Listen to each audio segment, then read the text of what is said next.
大家好，欢迎来到会生活频道。今天我们来谈一下丝瓜幼苗的培育。丝瓜是一种原产于东南亚地区的果菜，它是一种喜热型的蔬菜。丝瓜最适宜的生长温度是20到30度之间，它发芽的最适宜温度是30到35摄氏度之间，所以一般从种子开始生长2个月就可以结果了，非常的好种。我们要种丝瓜，首先要育苗。但是很多朋友都有一个误区，认为种子壳比较坚硬的果菜通常会采取先把种子泡在水里，或者用剪刀把种子顶部剪掉，从而增加种子发芽的速度。其实这些都是没有科学依据的，而且用剪子把种子顶端剪掉，有可能不小心会伤到种子内部的胚胎。曾经看过我们之前介绍种子发芽需要条件主题视频的朋友一定了解到，通常种子发芽只需要2个条件，温度和湿度。我们之前育苗所有的硬壳种子，比如冬瓜、苦瓜、西瓜等等，从来不会用剪刀去剪种子的顶端，而种子也都是在2-3天内全都发芽了。回过头来看一下丝瓜种子的催芽，首先我们还是选择一张厨房纸，取了2粒去年剩下的丝瓜种子，放在上面淋上水，把种子放在一个密封的小塑料袋里，这样种子湿度第一个条件就满足了。第二个最关键的就是温度，特别是这些原产自热带地区的果菜，它的发芽温度都超过普通的蔬菜。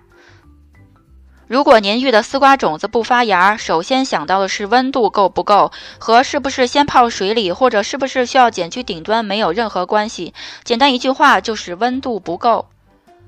所以我们把密封好的种子包放在了我们家暖气旁边，大约32度的地方，这样过了1天就发芽了。住在北方地区的朋友，如果您考虑到室内育苗，那您可以选择将密封种子的小包放在电脑机箱上、路由器上、地暖上、暖气旁边，然后用一个家用的温度计或者温度计探针测试该环境的温度。其中暖气是我的一个育苗非常好的小帮手，因为暖气它的发热片从远到近，它的温度可以由室温20度到达50度不等，所以您可以根据您所育种子需要发芽的温度，灵活的将种子包放在不同的距离。种子发芽以后，我们还是老办法，把它放在一个装有育苗土的小盆里，浇适量的水，就这样过了4天，它的子叶就长出来了。又过了1个星期，可以看到它中间的针叶已经开始萌发出来了。